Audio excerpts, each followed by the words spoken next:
Bueno, nos ponemos serios. Recibimos a la que viene, aparte hay que destacar esto, porque ella llega, viene de trabajar, viene de dar clases recién, ella es profesora de historia, y llega recién, llegó cansada y vino, y esto demuestra el ímpetu y las ganas de venir, aparte llegó con ánimo, con ganas de salir al aire, y bueno, y hablar un poquito de lo que va a ser la precandidatura, relacionada por supuesto con su actividad, y que no es tarea fácil con lo que viene pasando en los últimos años, sumado a lo que fue la pandemia, y hay decisiones importantes, hay presión de todos lados, pero ella es precandidata a consejera escolar del Frente de Todos. Buenas noches, estamos hablando de la señora Violeta Sueiro. ¿Cómo le va?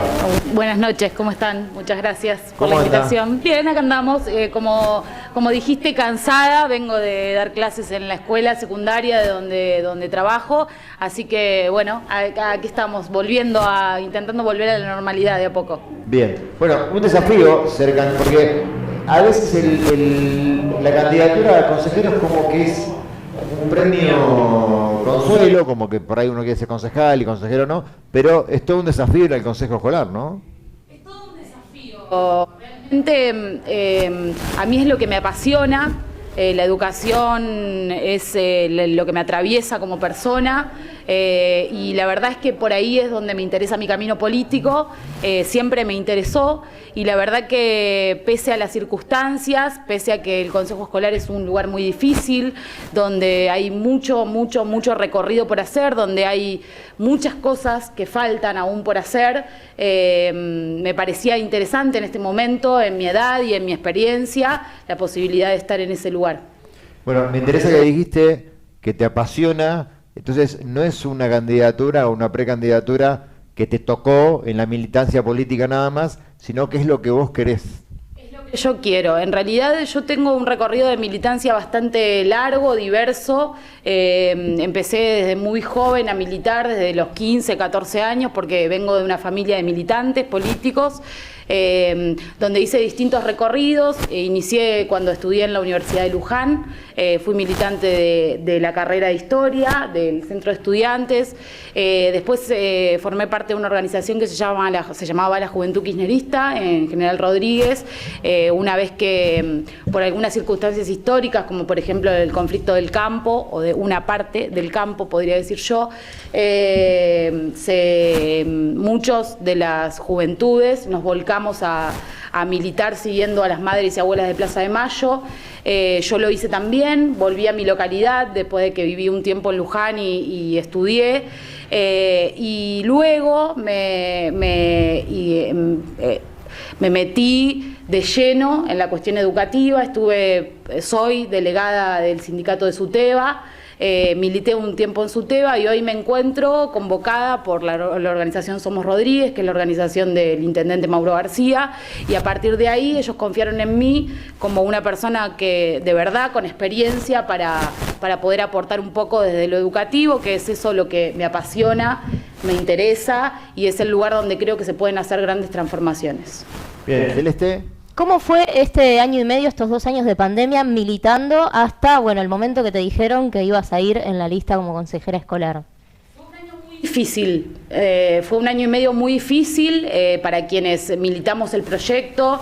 Hubo que tolerar un montón de cosas que tuvimos que aprender sobre la marcha. En relación específicamente a lo educativo me refiero, hubo que como docente aprender formas, tolerar un montón de cuestiones que tenían que ver con la diversidad de situaciones que se daban en relación a lo educativo. Un montón de cosas que habían quedado pendientes, un montón de crecimiento poblacional que hizo que las aulas estuvieran literalmente explotadas de estudiantes porque no había la infraestructura necesaria para el crecimiento exponencial que General Rodríguez tuvo en los últimos años. Y entonces hubo, además de todos estos inconvenientes generales, hubo también que trabajar la cuestión de la pandemia, ¿no? Y aprender a dar clases y a trabajar y a contener desde el lugar de docentes y desde el lugar de la militancia, ¿no? Fue muy complicado, 2 años, 1 año y medio muy complicado, que estuvimos todos y todas los militantes y también las docentes y los docentes aprendiendo. ¿Y qué tomás de todo esto como para ir a aportar al consejo?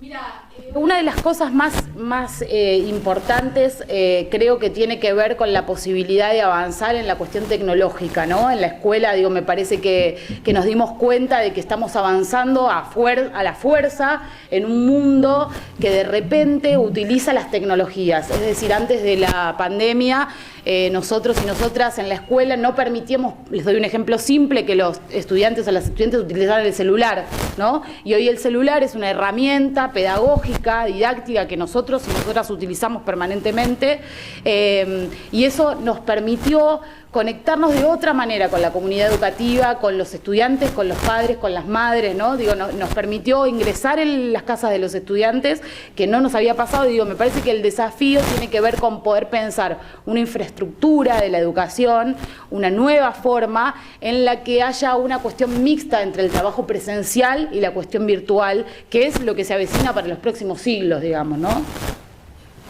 Ariel. ¿Qué tal, Mirta? ¿Cómo estás? La verdad que sí, te conozco hace muchos años y doy fe, aunque no hace falta, de tu extensa militancia y trabajo y compromiso con tu posición ideológica, y la verdad que es un placer y te felicito por la candidatura, honestamente. Te pregunto más del punto de vista político. Hace unos días nos enteramos, a través de una nota firmada por él, que Diego Bustamante había renunciado a la secretaría del cuerpo. Él obviamente continúa como consejero escolar, y en la misma ha abierto una serie de opiniones con respecto al estilo de conducción que tiene el actual presidente, y hablando de como cierta falta de democracia en las decisiones, incluso da a entender como que le sugirió abandonar el gremio en el que estaba, y una serie de cosas que yo solamente lo estoy comentando, no me hago eco porque las desconozco. ¿Qué opinión te merece esa renuncia a ese tema? Porque al fin y al cabo de ingresar van a ser tus compañeros, porque de hecho todos ellos continúan con mandato, con lo cual, bueno, a eso creo que le genera un condimento político adicional.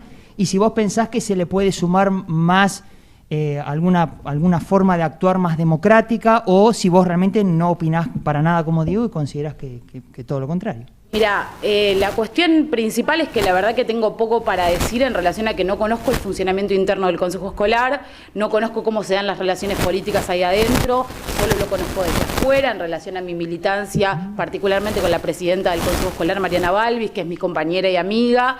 La verdad que no tengo mucho para decirte respecto de eso. Lo único que puedo decir es que me parece que lo que hay que hacer es trabajar en las relaciones políticas dentro del Consejo Escolar.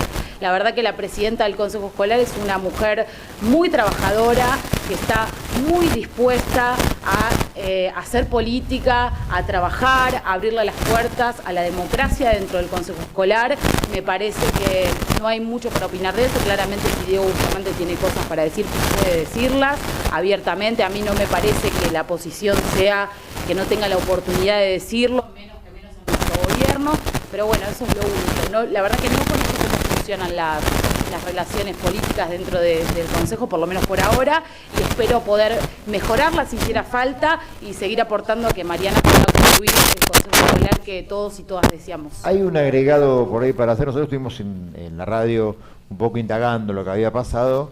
Hablamos con Mariana Balbi después de esta renuncia, pero a la vez, por supuesto que ella negó que esto fuera así, pero a la vez buscamos sondear a los consejeros opositores, que son los que en definitiva iban a dar fe, y ninguno hizo ninguna declaración, lo cual fue llamativo, digo, porque bueno, yo entendía que si lo que decía Bustamante era totalmente cierto, si yo soy opositor, me sumo a eso, digamos, de alguna manera, pero no hubo declaración, lo cual me asombró, por eso quedé un poco como una nebulosa. Lucio. Violeta, te quiero sacar un poco de lo local y te quiero llevar a lo macro. Más allá de lo tecnológico, que vos dijiste que estaría bueno hacer toda una modificación del modo de acceso de la educación para los pibes y cómo la dan los docentes, ¿qué hay que cambiar de los contenidos? Sé que es una pregunta demasiado larga, capaz que la podés hacer chiquitita, porque es un tema, yo sé que es un tema pesado, pero me parece que hay cosas que, al menos a mí, me parece que habría cosas que habría que cambiar. ¿Vos qué pensás? Es una gran pregunta, en realidad. Es una pregunta que estamos intentando, y yo personalmente, y hay muchos pensadores y muchos pedagogos que están haciéndose la misma pregunta, ¿no? Respecto tal vez cuál es el sentido de los contenidos que tal vez están pensados para una época en la cual tal vez ya no estamos viviendo, ¿no?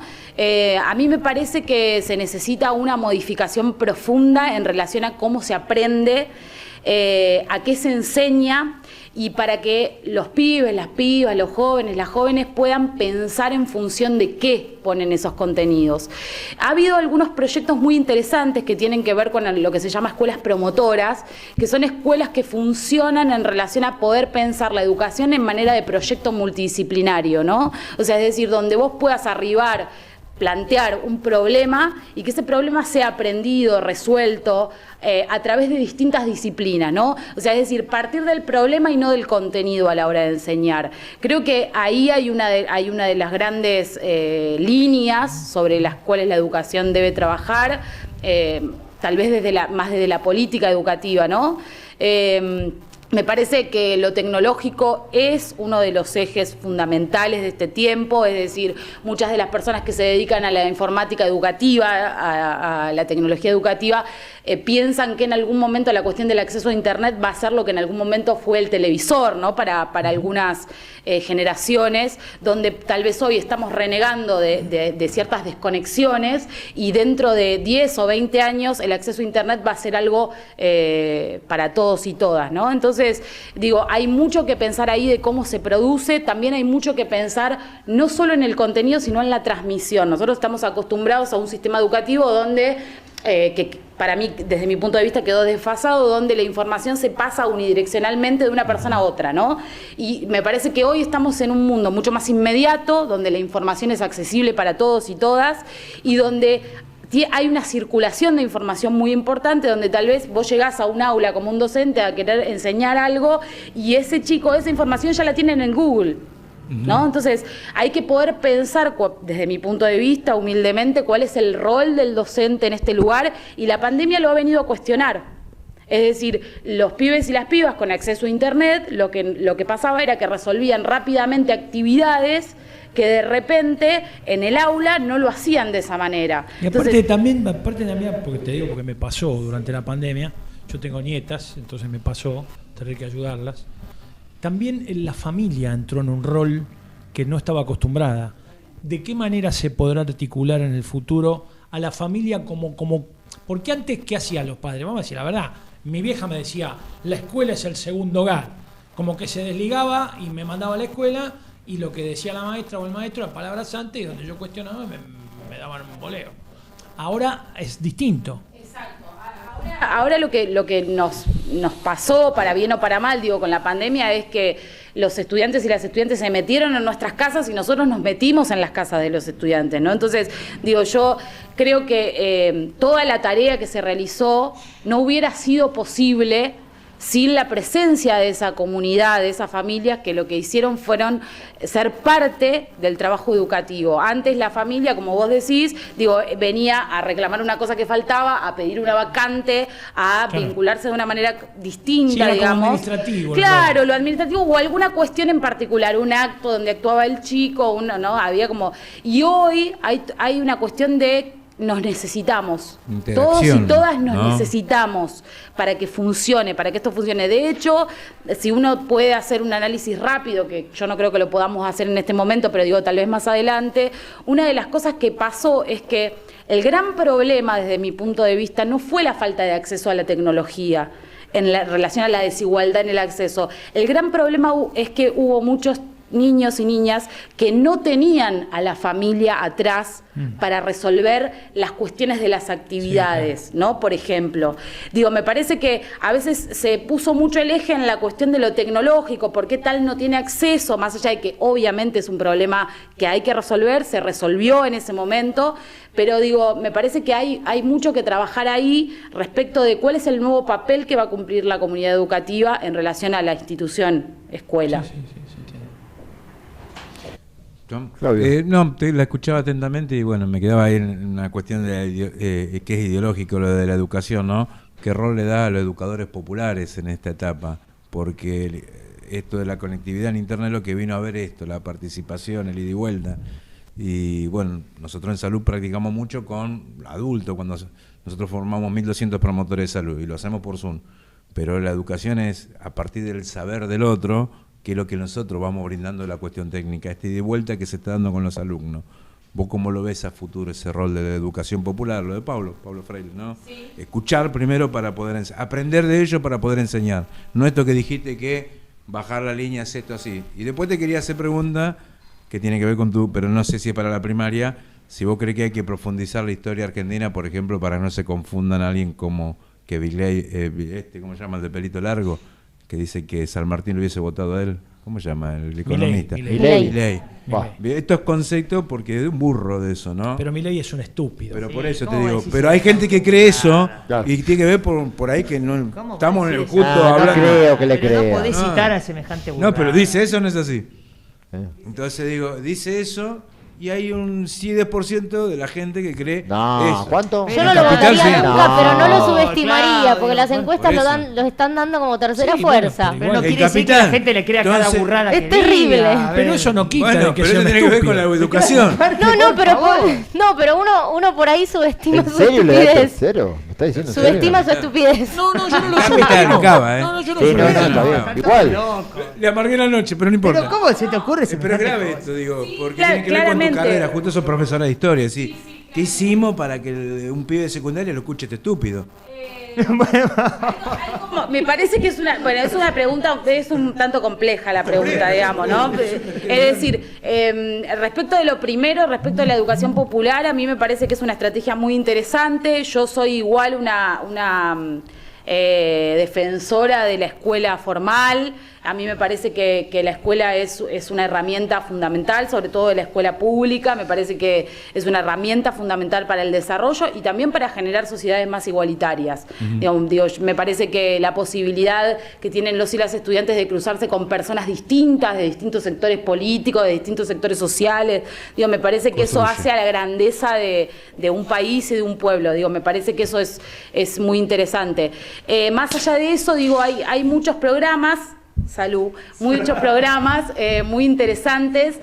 Por ejemplo, hay un programa próximo a desarrollarse, que es un programa que se llama Red de Acompañamiento de Trayectorias Educativas, que a través del Ministerio están pensando la posibilidad de generar algún tipo de formación para quienes durante todo este tiempo se estuvieron encargando desde los comedores o desde los espacios en la alfabetización, ¿no? Tanto de adultos como de niños y niñas. Entonces, ahí me parece que hay mucho por hacer. Me parece que la educación popular es una educación fundamental, que es mucho más territorial, pero es propio de todo esto que la escuela ha perdido, alejándose de la sociedad, ¿no? De la comunidad esta de la que hablábamos. Me parece que la escuela se metió muy puertas adentro durante un momento donde esto, ¿no? Vos andás a la escuela, estás ahí, la familia está acá, ¿no? Entonces, me parece que hoy hay que repensar todo esto, ¿no? Bueno, ¿qué estamos pensando cuando decimos educación popular? ¿Qué estamos pensando cuando decimos educación formal? ¿No? Porque toda esta cuestión, y esto lo hilo con lo segundo que vos decías, ¿no? La historia es, desde mi punto de vista, apasionante. A mí me interesa porque me interesa también la política. Descubrí que me interesa enseñar historia, pero hay mucho de lo tradicional en la enseñanza de la historia, ¿no? Y en la formación de quienes somos docentes de historia, ¿no? Nos enseñaron que yo soy el erudito que enseño los datos, que hoy los niños y las niñas, cuando yo les pido un dato, van a internet, ponen en el celular y le sale en 1800. Es que sigue el modelo de la historiografía liberal de Mitre y de toda esa pese a los esfuerzos antigua. Pese a los esfuerzos de muchos y muchas historiadores que lo que hicieron fue elaborar alguna cuestión de la historiografía pensada en función de la educación desde otro punto de vista, de un punto de vista más popular o revisionista, digamos, en el caso de lo de la historia. En la escuela secundaria la línea y en la escuela primaria la línea que se sigue manejando es de una tradicionalidad muy grande. Recién, en los últimos años, sobre todo en la revalorización que el kirchnerismo ha hecho de ciertos acontecimientos históricos muy interesantes, se ha empezado como a revertir ciertas cuestiones. Bueno, el tan famoso Día de la Raza, ¿no? Que hoy es el Día de la Diversidad. La historia que se enseña da la sensación de que la hicieron estatuas, no seres humanos.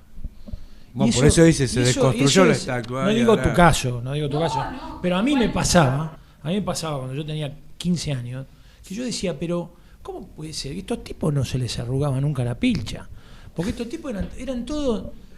No le dolía la muela. Y eso... Pero no está de todo mal. No está de todo mal. Todo país tiene que tener héroes, tiene que tener esa imagen, aunque es ficticia en algún aspecto. Pero ¿sabes qué pasa? Es necesaria para construir nación. Pero no, es que lo terrorífico de eso... Y no estoy pensando en Roca, estoy pensando en San Martín, estoy pensando en los de verdad. Cuando vos te enseñan que tu país fue hecho por hombres de acero, por tipos monolíticos, entonces después resulta que vos ves en qué derivó eso que hicieron los hombres de acero, y vos sentís que hay algo que no va. Pero no está del todo mal. Bueno, me corregirá ella, pero no está del todo mal, porque tenés que tener, un país necesita héroes, necesita esa imagen por ahí inalcanzable, y no me estoy refiriendo a tipos cuestionados, sino pienso en San Martín, figuras que vos decís, bueno, esto es lo que fundó nuestra nación y genera ese misticismo, si querés, un poquito.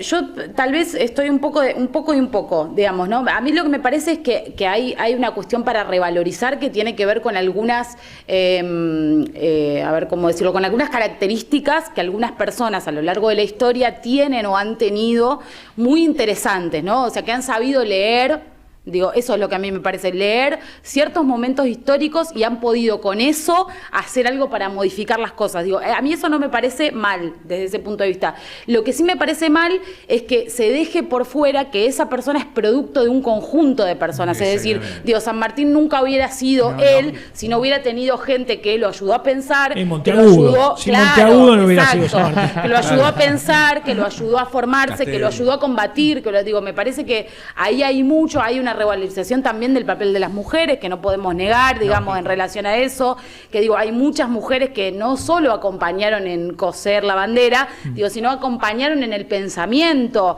a un montón de acciones, que me parece que ahí está la cuestión. A mí no me parece, por ahí sacaría la cuestión de héroe, porque me parece un poco Disney Channel, pero digo, sí lo que me interesa es la cuestión de poder pensar que hay personas que se esfuerzan, que pensaron, que lograron, y acompañadas por un conjunto de personas que estuvieron ahí, que pensaron con esa persona, formaron parte de una gesta histórica.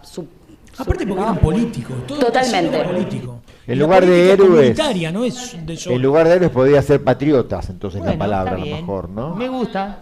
Claro. Sí, patriota me gusta. Me gusta, Es firmo. más, suena más No, firme. igual yo no estoy de acuerdo de esto, de lo que dice la figura de acero, porque te limita a vos, porque ya no llego. Y yo, para mí, esto que dijo, eran políticos, y lo que tienen que invitar al político, que vos podés hacer eso, que vos podés ser el San Martín. Igual aunque Si no vos sean de querés acero, tampoco llega ¿Eh? nadie por ahora. ¿Cómo? Aunque no sean de acero, nadie llega todavía. No, pero si Esto vos lo es- haces humano, te da la posibilidad de decir, yo quiero ser Sí, ese. pero si lo haces humano, perdón. Tal vez lo que me refiero con esto es que no es necesario ser San Martín. Exactamente. No todos Claro. tenemos que ser San Martín. Exactamente. También podemos aportar desde otro lugar. Sí. A eso me refiero, digo, Puede ser. también aporta la persona que piensa, que se va un mate, que digo, también aporta todo eso. Digo, y todos queremos que todos sean San Martín, pero también queremos a todos los otros que también funcionan y Exactamente. aportan un montón. Bien, antes de la última pregunta, porque estamos ya, siempre nos corre el tiempo, pero tenemos mensajes, por las dos vamos a verlos, si hay alguna consulta para... Como se nota que es docente y todos entendimos lo que habló. Absolutamente. Claro. Coincido Habló como muchísimo. docente. Pero qué Más pasión. allá de cómo me ustedes que gusta. la conocen Puedo de estar 6 docente, horas charlando con vos. a mí me llena de orgullo ella y Camilo, porque en los 90, que dábamos pelea al liberalismo, a mí me tocó estar en la CTA, muy chiquita, ella, año 96, tenías 9 años, 10. Camilo íbamos. Me acuerdo que un día Camilo tenía 10 años y le discutía a Patricia Wolf en una movilización, ¿no? ¿Qué animales, en el buen sentido digo político, ¿no? Y por eso me llena de placer verla acá. Vamos a los mensajes. A ver. Sumamos a los televidentes al debate. Bueno, Isis M dice, una cosa es tener datos, otra cosa información. El problema es que los papás no estudiamos 4 años de docencia para tener la pedagogía necesaria, en el mejor de los casos, ni en el conocimiento. Ahora bien, sí, se notó la falta de conectividad, no solo de parte de los alumnos, sino de los docentes también, que en muchos casos no tenían wifi para dar clases. ¿Puedo corregir algo? No es los papás y los docentes, porque los docentes tampoco saben mucho. Yo tengo un compañero docente y mi hija se enteró que Mapache, una perra que conoció en Salta, se llamaba por la hermana de Güemes, que es lo que dijo ella, y a los héroes mujeres las taparon. Y los docentes nuestros de primaria ni saben quién es. Si vos le decís que cuente la historia completa de Juana Zurduy, tampoco lo saben lo que hizo. Ni saben qué pasó en 1826 cuando se juntó con Bolívar. No, es porque es el esquema, hay que discutir todo. No, bueno, pero ahí hay un sistema, no podés cargar al docente. Es un sistema, no me estoy cargando al docente. No me estoy cargando al docente, estoy diciendo que el papá dice, yo no estudié 4 años para saber eso, pero tampoco puede el docente saberlo eso, claro. ¿no? Pero tampoco el A eso me docente... quería Es referir. una cuestión patriarcal en la educación, porque como bien decía ella, las mujeres no solamente estuvieron cosiendo la bandera, o sea, hubo mucha militancia. Juana Pedraza y Manuela Pedraza, ¿y quién es? Le dicen, ¿entendés? Entonces... Y te lo pasa eso. Bueno, pero un docente no es libro gordo de petete, No, es lo que bueno, estaba explicando claro, ella, claro. está para otra cosa el docente. Está bien, por eso, Bueno, pero el papá continuamos que porque está... no tenemos tiempo.